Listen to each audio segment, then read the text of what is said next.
We're looking forward to figuring out tomorrow what we need to do to build nuclear in the state of Texas. America's always been where the world looked for innovation. What does Texas need to do to build new nuclear plants in this state? Texas will succeed in this. Texas will gain. Texas will be a leader. Texas will be the leader if we can do this right. Just look at the people in this room. This wouldn't have existed even just a couple of years ago.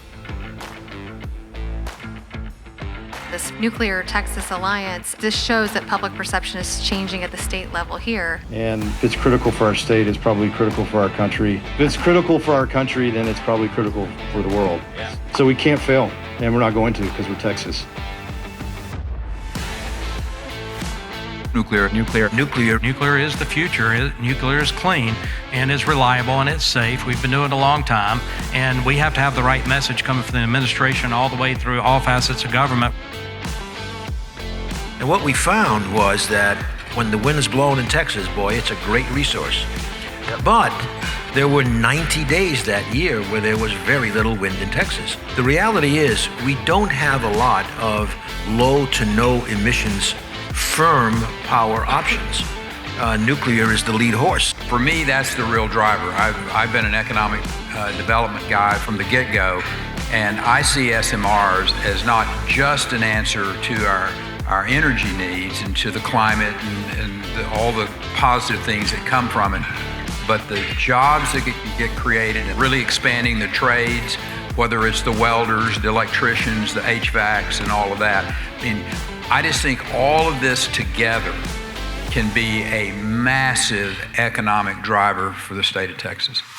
So we believe nuclear is the best way to fill in that dispatchable product that is also sustainable, and the challenge is, can we do it affordably? The chief argument was the waste, actually. And when you take a look at what we do at Exodus, we're trying to develop deployable recycling facilities. So I think we always have to go back. What does the customer want?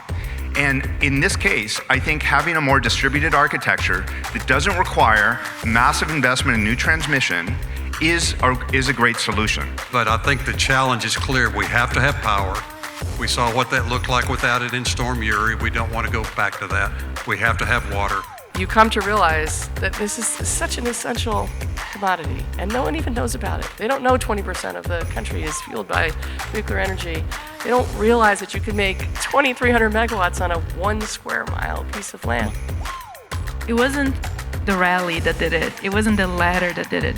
It wasn't the MIT Stanford study that did it. It was the whole thing together. You have to push from all angles, and you have to show overwhelming evidence that this is the right thing to do and that there is public support. What can people from outside a utility, especially the nonprofit and philanthropic sector, community and engagement, do to help the mission from Constellation's perspective? I can't stress enough that unless you're on the ground speaking to people face to face, putting a bold message behind what you're talking about, putting exciting spokespeople behind what you're talking about. But it's not a competition amongst the states. The real competition here is with Russia and China, and we don't want to lose out on that battle. Water plans, supply plans, the ability to get water where it needs to be to all 254 counties isn't a foreign concept, isn't new. Here's what's different. The need has never been clearer. So this is the answer. This is the only answer that's out there. If you're interested in the climate stuff and you're interested in power, this is what paves the way, and the SMRs are about the safest thing on the planet. Both of these issues are, particularly water, and that we cannot solve the water crisis or the water problem without also solving the power generation problem, and nuclear is the answer to that.